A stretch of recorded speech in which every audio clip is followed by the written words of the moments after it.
Selamat pagi, kembali lagi bersama saya Fevi Indasari. Di sini kita akan membahas mengenai teks persuasi. Sebelum kita masuk ke materi, di sini yang akan dijelaskan mengenai pengertian teks persuasi, ciri-ciri paragraf persuasi, syarat-syarat paragraf persuasi, jenis-jenis paragraf persuasi. Apa sih teks persuasi itu? Teks persuasi adalah suatu bacaan yang terdiri dari kumpulan paragraf yang berisi bujukan atau juga ajakan untuk para pembacanya.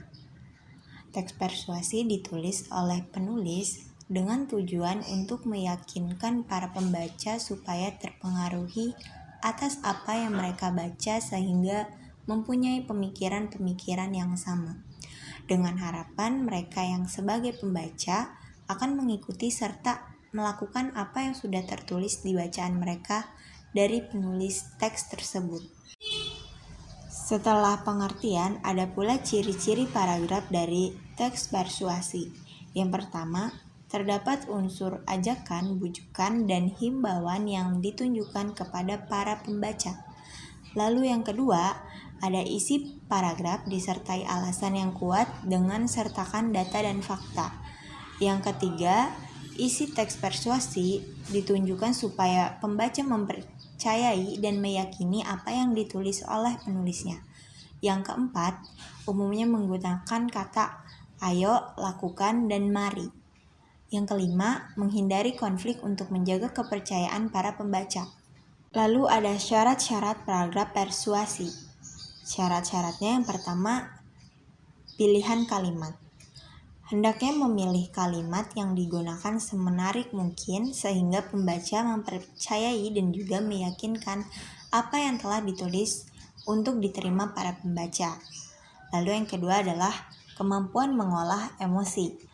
Penulis harus pandai mengolah emosi, di mana harus meluapkan emosi dan di mana harus meredam emosi. Tentunya hal ini sangat berlaku pada teks persuasi dengan tema politik dan propaganda. Lalu yang ketiga adalah bukti atau fakta. Teks persuasi yang disampaikan hendaknya sesuai dengan gagasan serta alasan yang masuk akal dan menyertakan data dan fakta dari alasan yang disampaikan. Lalu ada jenis paragraf persuasi. Jenis dari paragraf persuasi dibagi menjadi 4. Yang pertama, persuasi politik. Umumnya persuasi politik digunakan oleh para ahli politik untuk menyampaikan aspirasi politik maupun hubungan negara. Lalu yang kedua, persuasi pendidikan. Teks persuasi dalam bidang pendidikan dapat berupa ajakan untuk giat belajar, ajakan sehingga anak tidak malas dan memberikan pemahaman yang mendidik serta mudah untuk diterima. Lalu ada persuasi advertensi. Persuasi ini biasanya berkaitan dengan promosi untuk menggunakan suatu produk, memakai jasa yang berupa iklan. Lalu ada persuasi propaganda.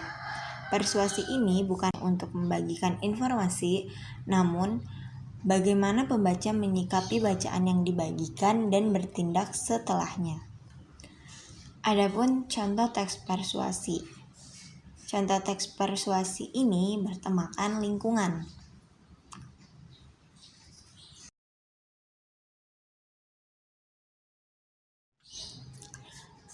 Lalu ada contoh teks persuasi bertema propaganda.